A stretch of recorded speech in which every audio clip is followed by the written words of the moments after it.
ஷாயிபாடி முஸ்பாய் அவர்களே,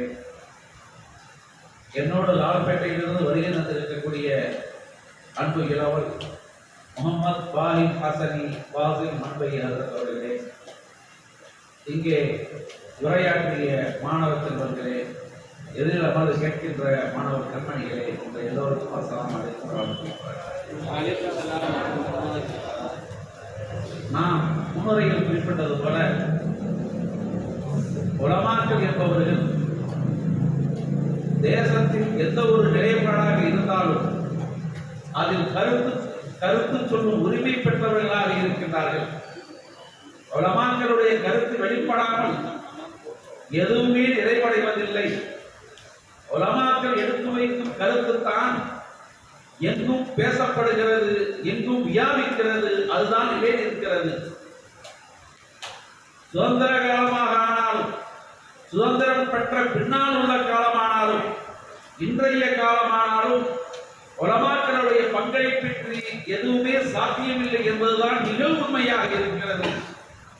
அந்த அளவிற்கு எல்லா நிலைகளிலும் விரவி இருக்கும் உலமாக்களுடைய பங்களிப்பு மறக்க முடியாது. ஒருவர் என்னிடத்திலே குற்றம் சாட்டும் வகையில் சொன்னார், நீங்கள் தான் சுதந்திர போராட்ட காலத்தில் ஆங்கிலம் படிப்பது ஹராம் என்று தடை விதித்தீர்கள், இன்னும் எங்களுடைய பல்வேறு முன்னேற்றங்களுக்கு முட்டுக்கட்டையாக இருந்தீர்கள், உலமாக்களாகி நீங்கள் தான் இதற்கெல்லாம் காரணம். அந்த அன்று நீங்கள் ஆங்கிலம் படிப்பதை ஹராம் என்று சொன்ன ஒரே காரணத்தினால் இந்த சமூகம் கல்வியில் பின்தங்கி போய்விட்டது. எவ்வளவு கீழ்நிலையில் இருக்கிறது தெரியுமா? இந்த பழி எல்லாம் உலமாக்களைத்தான் சாரும் என்று வேகமாக சாடினார். அவருக்கு நாம் சொன்னோம், அல்ஹம்துலில்லாஹ், வாழ்த்துக்கள். உலமாக்களாகிய நாங்கள் அப்படி ஒரு தடையை விதித்தது சுமார் 100 ஆண்டுகளுக்கு முன்னால் நடந்த விஷயம்.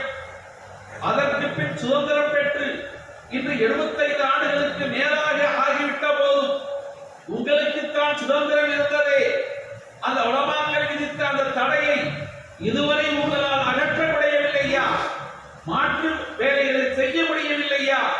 எப்படி பின்தங்கி போனீர்கள்? ஒரு விஷயம் தெரியுமா? இதோ இந்த மார்க்க கல்வி என்று இன்று படிக்கக்கூடிய மதரசா கல்விதான் ஆங்கிலேயருடைய வருகைக்கு முன்னால் முகலாய பேரரசில் பல்வேறு மதரசாக்களில் அதுதான் அரசு ஊழியர்களை உருவாக்கும் கேந்திரங்களாக இருந்தன. முகலாய பேரரசில் பணிபுரிந்தவர்கள் எல்லாம் மதரசாவில் பட்டம் பெற்றவர்களாகத்தான் இருந்தார்கள். அப்படியெல்லாம் இருந்தவர்களை சுதந்திர போராட்டத்தில் ஈடுபட்ட ஒரே குற்றத்திற்காக, ஒரே காரணத்திற்காக ஆங்கிலேய அரசு மதரசாக்களை தடை செய்து முடித்தது. அந்த நேரத்தில் நாங்கள் என்ன செய்தோம் தெரியுமா?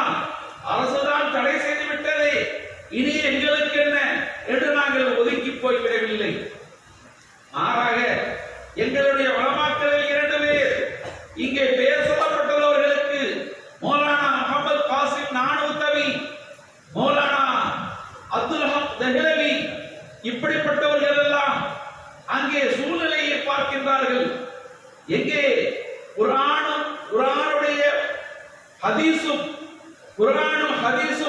மதரசாக்களில் பயிற்றுவிக்கப்படும் நிலை மாறி போனால் இந்த உலகத்திலே உருவாகக்கூடிய அடுத்த அறிஞர்கள் இல்ம் இல்லாதவர்களாக, மார்க்கம் தெரியாதவர்களாக அப்படியல்லவா உருவாகுவார்கள். இதை சீர் செய்ய வேண்டும் என்பதற்காக ஒரு திட்டம் வகுக்கின்றார்கள். அந்த ஆங்கிலேயர்களிடத்திலே அவர்கள் சொல்லுகின்றார்கள், நாங்கள் படித்து வந்த கல்வி திட்டத்தை தடை செய்து விட்டீர்கள். ஏன் என்று சொன்னால் அதன் மூலமாக அரசு ஊழியர்கள் உருவாகி நாங்கள் அரசுடைய ஊழியர்களாக மாறிவிடுவோம். அதை எதிர்க்க நினைத்த நீங்கள் தடை செய்து விட்டீர்கள். பரவாயில்லை, ஆனால் நாங்கள் அரசு பணிக்கு செல்ல விரும்பவில்லை. இப்பொழுது எங்கள் மார்க்கத்தை நாங்கள் காக்க வேண்டும். அதற்காக குர்ஆனையும் ஹதீஸையும் ஃபிக்ஹையும் இவற்றை மட்டும் போதிக்கின்ற மதரசாக்களை நாங்கள் உருவாக்கிக் கொள்கிறோம், அனுமதிதாரர்கள் என்று கேட்டார்கள். அந்த அனுமதி கிடைத்தது. அதன் அடிப்படையில் தான் அன்று மரசடியில் உருவான தாருல் உலூம்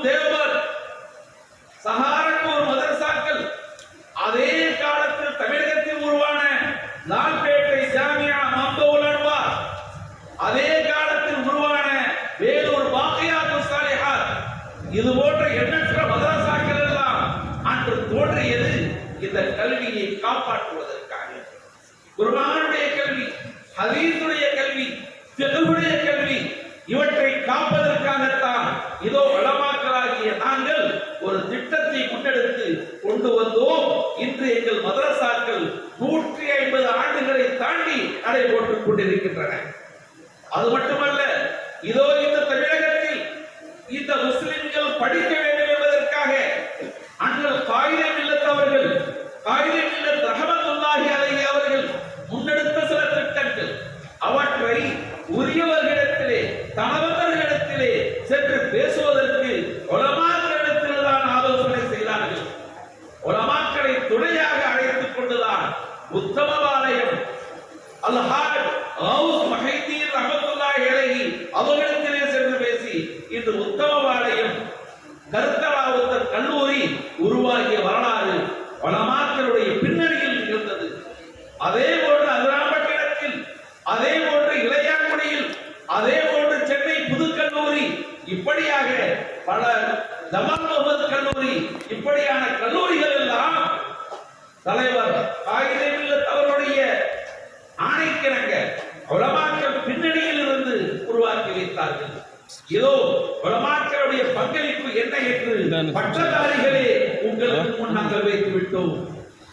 இப்பொழுது நீங்கள் சொல்லுங்கள், இத்தனை ஆண்டு காலம் நீங்கள் பட்டம் பெற்று வந்திருக்கின்றீர்கள், பல்லாயிரம் பட்டதாரிகள் நீங்கள் உருவாகி இருக்கின்றீர்கள்.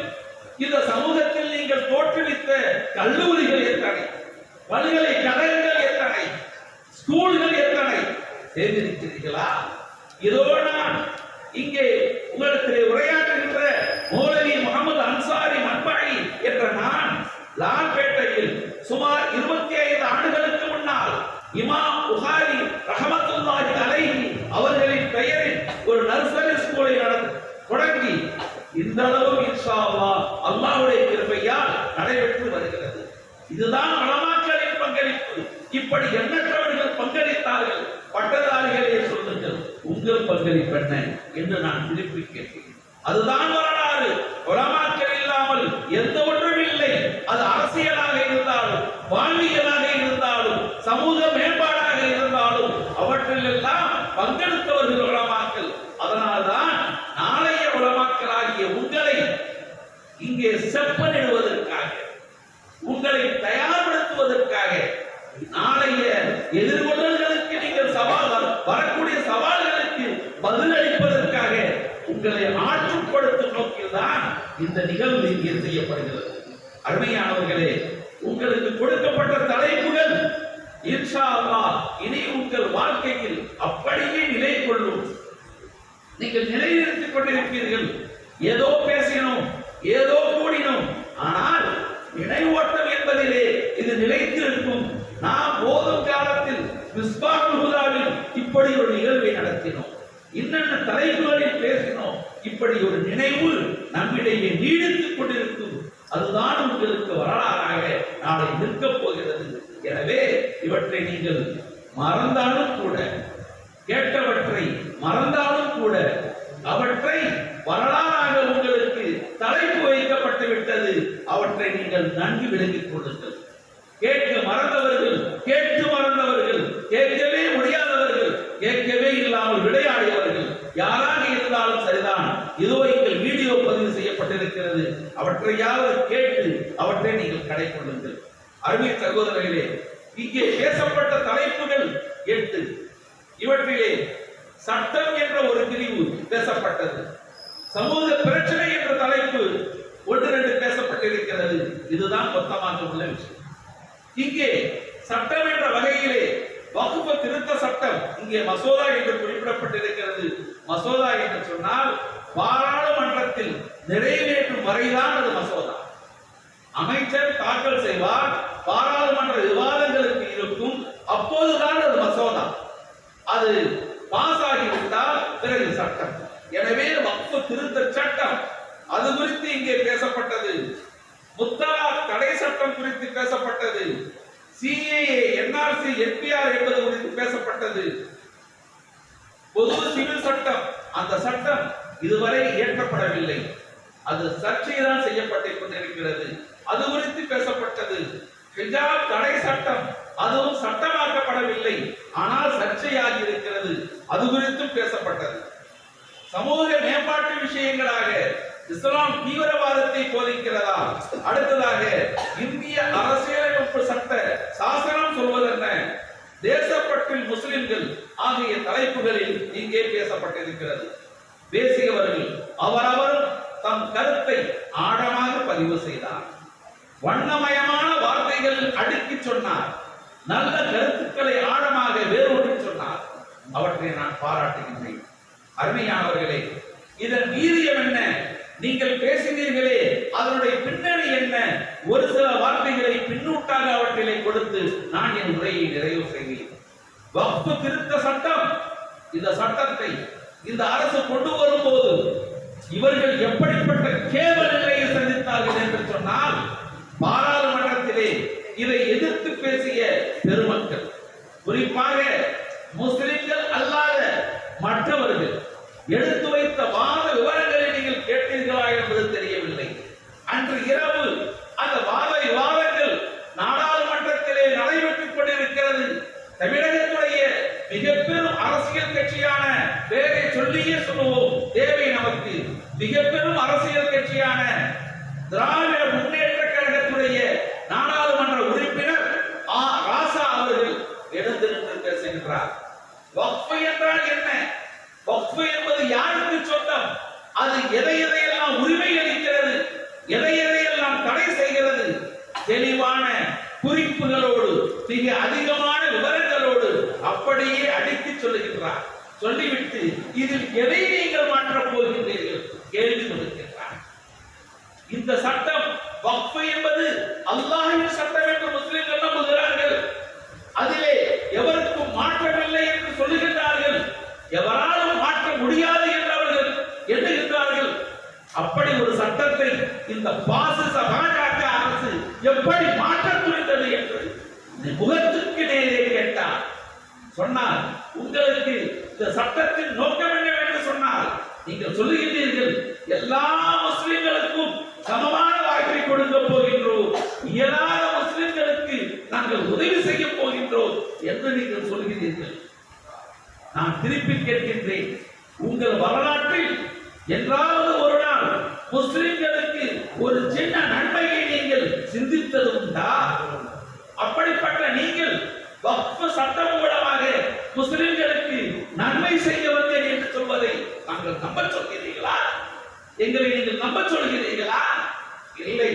இந்த சட்டத்தை நீங்கள் கொண்டு வந்திருக்கிற நோக்கம், இந்திய திருநாட்டில் அந்த மக்கள் வைத்துப்பட்டிருக்கக்கூடிய வக்ஃப் சொத்துக்கள் பல்லாயிரக்கணக்கானவை இருக்கின்றன, பல கோடி மில்லியன் அளவிற்கு இருக்கிறது. அவற்றை திருடுவதற்கான திட்டத்தை நீங்கள் முன்வைக்கின்றீர்கள் என்று அங்கே நல்ல முறையிலே வாதங்களை முன்வைத்து இந்த பாசிச அரசுடைய முகத்தை அங்கேயே கிழித்தெறிந்தார். மனுவா மைத்ரா என்ற ஒரு எம்பி எழுந்து நின்று பெண் என்ற அவர் பெண்ணாக இருக்கவில்லை, சிங்கமாக கருதித்தார். அவர் எழுந்து பேச ஆரம்பித்தவுடன் எழுந்து நின்றார், பேச தொடங்குகின்றார்.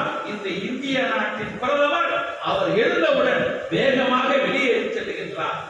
அந்த பெண் கூப்பி அழைக்கின்றார், mister prime minister, please sit here, இங்கே அமருங்கள், நான் பேசுவதை கேளுங்கள் என்று சொல்லுகின்றார். அவர் மீறி வெளியேறுகிறார். அவர் சொல்லுகின்றார், நான் பேசுவது அவருக்கு பிடிக்காது, அவருக்கு முகத்திற்கு நேராக நான் பேசுவேன் என்று அச்சப்பட்டு அவர் வெளியேறி சென்று விட்டார் என்று அங்கே நாடாளுமன்றத்தில் அவர் பதிவு செய்தார். இந்த நாட்டுடைய பேராண்மை மிக்க பல்வேறு தலைவர்கள், திருமாவளவன் அவர்கள், இன்னும் பல்வேறு எம்பிக்கள் பெயரை சொல்லிக் கொண்டே போகலாம்.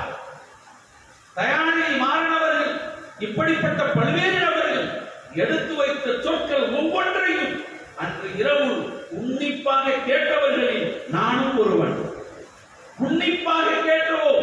அவர்கள் எடுத்து வைத்த வாதங்கள் அந்த பாசிசத்துடைய முகங்களை கோரமாக கிழித்து வைத்தது, அவர்களை கடுமையாக கண்டித்தது, அவர்களை தலை தூக்க முடியாமல் தலையை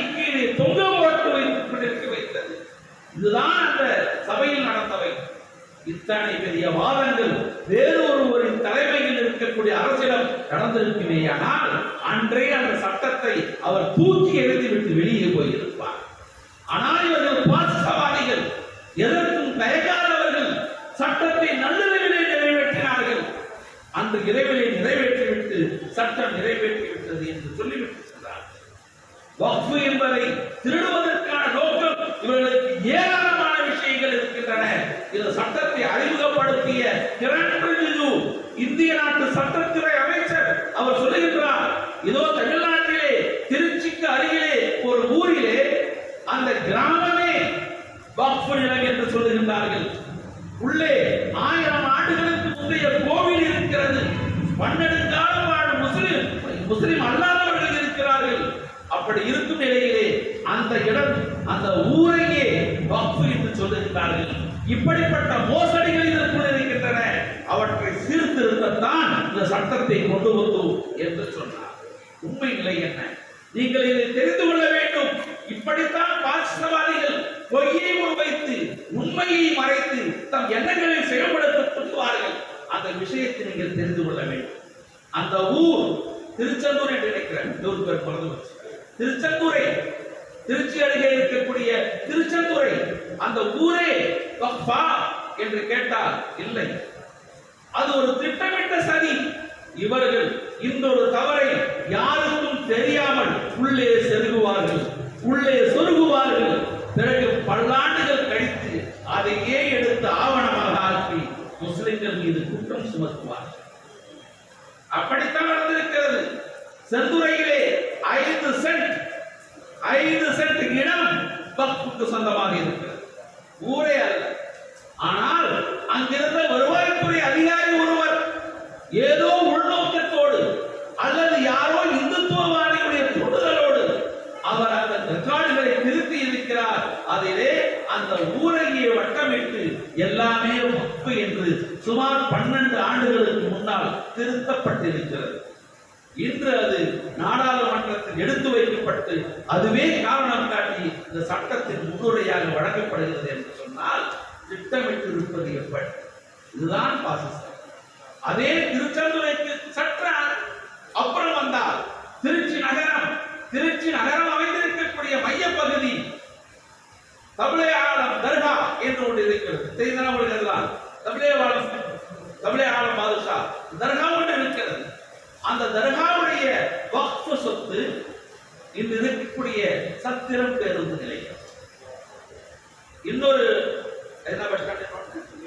மத்திய பேருந்து நிலையம், ரயில்வே ஸ்டேஷன், இன்னும் அந்த பகுதிகள் அனைத்துமே வக்ஃபுக்கு சொந்தமானவை. பல கல்லூரிகள், பல தேவாலயங்கள், பல கோவில்கள், பல்வேறு கடைகள் எவ்வளவு ஆக்கிரமிக்கப்பட்டிருக்கிறது. சொல்கிறார்கள் 7000 ஏக்கர் அந்த தர்காவுக்கு சொந்தமான இடம். ஆனால் அந்த தர்காவுக்கு 1 ஏக்கர் கூட முழுமையாக இப்போது இல்லை. இப்படிப்பட்ட ஆக்கிரமிப்புகளை செய்தவர்கள் மிச்சமிருக்கும் இந்த வக்ஃபுகளையும் திருடிக்கொள்ள வேண்டும் என்பதற்காக சட்டம் கொடுக்கிறார்கள் என்று சொன்னால் இதனுடைய கோரமுகம் என்ன? இவர்கள் நோக்கம் மோசமானது. முஸ்லிம்களை நோக்கி தாக்குதல் கொடுக்கக்கூடிய சட்டம். அருமையானவர்களே, பேசப்பட்டது CAA, NRC, PNR. ஆக சட்டங்கள் இப்படி வரிசைப்படுத்தப்பட்டது. இந்த சட்டங்கள் ஒவ்வொன்றையும் நாம் அலசி ஆராய்ந்தால் சட்டம் கொண்டு வந்தவர்களின் நோக்கம் படுமோசமானது. அவர்களுடைய நோக்கம் முஸ்லிம்களை துன்புறுத்த வேண்டும் என்பது வேறொன்றும் இல்லை. அவர்களின் நோக்கம் முஸ்லிம்களை தினந்தோறும் பிரச்சனையில் வைத்திருக்க வேண்டும், முஸ்லிம்களின் கவனத்தை ஏதேனும் ஒரு சர்ச்சையில் வைக்க வேண்டும், அவர்களை போராட்டத்திற்கு தூண்டி வீதிகளில் நிற்க வைக்க வேண்டும், அவர்களின் சிந்தனைகளை திருப்பிவிட்டு எப்போதும் அவர்கள் என்று நம்மை யார் தாக்குவார்களோ, அரசு எந்த சட்டத்தில் நம்மை என்ன செய்யுமோ இந்த அச்சத்தில் ஆற்ற வேண்டும். இதுதான் அவர்களின் நோக்கம். இந்த நிலையை நோக்கித்தான் அவர்கள் இத்தனை சட்டங்களை போட்டார்கள். ஆனால் எந்த சட்டத்தையாவது அவர்களால் சட்டம் இயற்றிவிட்டு அதனை அவர்கள் இதுவரை கடைபிடித்திருக்கிறார்களா என்பதை இந்த நாட்டிலே இந்த பாசசாரசு பதவியேற்ற ஆரம்ப காலத்தில் அவர்கள் இயற்றியது முத்தலாக் தடை சட்டம். சட்டம் இயற்றப்பட்டு இன்று 5 ஆண்டுகளுக்கு மேலாகிவிட்டது. சட்டம் இயற்றப்பட்டு நடைமுறைக்கு வந்துவிட்டது. நாம் கேட்கின்றோம், முத்தலாக் தடை சட்டத்தில் இந்த முத்தலாக் என்று கூறி எத்தனை முஸ்லிம்கள் இதுவரை வழக்கு தொடுக்கப்பட்டிருக்கிறார்கள் சொல்ல முடியுமா? இந்த சட்டத்தால் யாரையெல்லாம் நீங்கள் இதுவரை கண்டித்திருக்கிறீர்கள் சொல்ல முடியுமா? ஆக இவர்கள் கொண்டு வரும் சட்டம் உண்மையிலேயே ஏதோ நோக்கங்கள் அல்ல, ஒரே நோக்கம் முஸ்லிம்களை போராட வைக்க வேண்டும், அவர்கள் சிந்தனையில் குழப்பத்தை ஏற்படுத்த வேண்டும், அவர்களுடைய வாழ்வாதாரங்களை பிரச்சனை செய்ய வேண்டும். காஷ்மீரிலே அவர்களுடைய தனி உரிமை சட்டத்தை அகற்றினார்கள். அகற்றிவிட்டு நாங்கள் பாருங்கள் நாட்டிலே உள்ள தனி சட்டத்தை அகற்றிவிட்டோம், இங்கே இவர்களுக்கு இருந்த தனி சட்டத்தை அகற்றிவிட்டோம், இனி இங்கே தீவிரவாதம் இருக்காது, இந்த நாடு இனிமே சுபிட்சமாக இருக்கும் என்று சொன்னீர்களே, பிறகு வெள்ளக்காக எப்படி நடந்தது? அதற்கு பின்னணி என்னவாக இருந்தது? தீவிரவாதம் மீண்டும் எப்படி அங்கே வந்தது? இவர்கள் கொண்டு வரும் அனைத்து சட்டங்களும் பின்னால் அப்படியே அவர்களையே திருப்பி தாக்குகிறது. அதுதான் வரலாறு. இவர்கள் கொண்டு வந்த எந்த ஒரு சட்டமும் இதுவரை இங்கே செயல்படவில்லை. மாறாக சில விஷயங்கள் இவர்களை திருப்பி அடித்து துரத்தி இருக்கின்றன. பேசப்பட்டது ஹிஜாப் தடை. ஹிஜாபிற்கு அவர்கள் தடை விதிக்க நினைக்கின்றார்கள், இயலவில்லை. ஆனால் அங்கே கர்நாடகத்திலே அன்று பள்ளியிலே ஒரு பெண் உள்ளே நுழைகிறார். ஹிஜாப் அணிந்தவர் உள்ளே செல்கிறார். முஸ்கான் என்ற அந்த மாணவி 12ஆம் வகுப்பு மாணவி உள்ளே நுழைகின்றார். ஸ்கூட்டரை அவள் நிறுத்திவிட்டு வேகமாக உள்ளே வருகிறார். அவரை சுற்றி சுழல்கின்ற அந்த பாசிச கூட்டம், அந்த பயங்கரமான கூட்டம் அந்த பெண்ணை பார்த்து ஹிஜாப் அணிந்திருக்கிறார் என்பதற்காகவே அவரிடத்திலே ஜெய் ஸ்ரீராம் ஜெய் ஸ்ரீராம் என்று முழக்கமிட்டவர்களாக அச்சுறுத்த நினைக்கின்றார்கள். இவர்கள் இருப்பது சுமார் 40க்கும் மேற்பட்டவர்கள் இருக்கிறார்கள். அந்த பெண் தன்னந்தனியே அப்படியே அவள் அந்த தன்னுடைய ஸ்கூட்டியை ஆஃப் செய்தால், சாவியை வெளியே உருட்டினார், சிங்கம் என நடந்து வந்தால் அவர்களை எதிர்கொண்டார். அவர்கள் குழுமி நிற்கிறார்கள். அவர்களுக்கு எதிரே வந்து நின்று ஓங்கார குரலிலே சொன்னார், அல்லாஹு அக்பர்.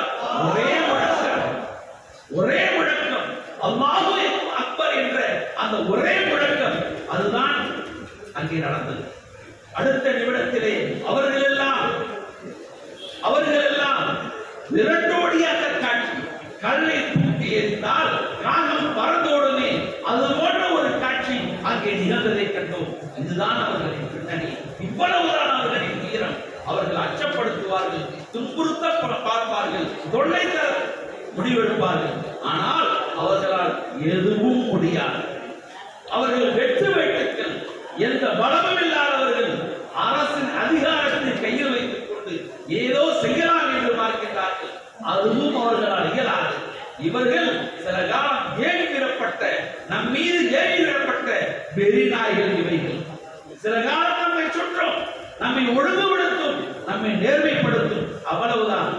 அவர்களை கண்டு நாம் ஒதுங்குவோம், நம்முடைய செயல்பாடுகளை சீர்திருத்துவோம். நாம் சீர்திருத்தி விட்டால் இந்த வெறிநாய்கள் விரட்டப்படும், இருக்கும் இடம் இல்லாமல் ஒழிந்து போகும்.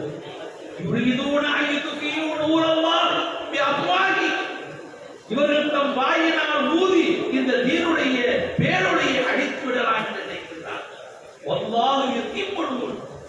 அல்லாஹ் ரப்பல் ஆலமீன் அவனுடைய அந்த நூரை அவன் முழுமைப்படுத்துவான். பல உத்தரிகள் அந்த முஷ்ரிக்குகள், அந்த காபிர்கள் அதை எழுந்த போது கூட அல்லாஹ் நிறைவுபடுத்துவான். நிறைவுபடுத்துவதுதான் அல்லாஹ்வின் மார்க்கம். என்றும் இந்த மார்க்கம் நிலைத்து இருக்கும். அதுதான் வெற்றி மார்க்கம். அதைத்தான் அல்லாஹ் நமக்கு கொடுத்தான். எல்லா மார்க்கங்களையும் வென்றெடுத்து மேலே நிற்கக்கூடிய இந்த இஸ்லாம் நம்மிடத்தில் இருக்கிறது. அதை நாம் சரியாக பின்பற்ற வேண்டும். உலமாக்களாகிய நீங்கள் உங்கள் ஆற்றலை இதற்கு எதிராக பயன்படுத்த வேண்டும். உங்கள் சொற்கள், உங்கள் எழுத்துக்கள், உங்கள் அறிவு, இவற்றை கொண்டு நீங்கள் அணுக வேண்டும். இந்த வேலைகளை முன்னெடுக்க வேண்டும். நிறைய பேச வேண்டியிருக்கிறது, நேரமில்லை. எனவே இவற்றையே என்னுடைய இறுதி உரையாக இங்கே நிகழ்த்தி என் வார்த்தைகளை நிறைவு செய்கிறேன். வாஹிர் தஅவானா அனில் ஹம்துலில்லாஹி ரப்பில் ஆலமீன்.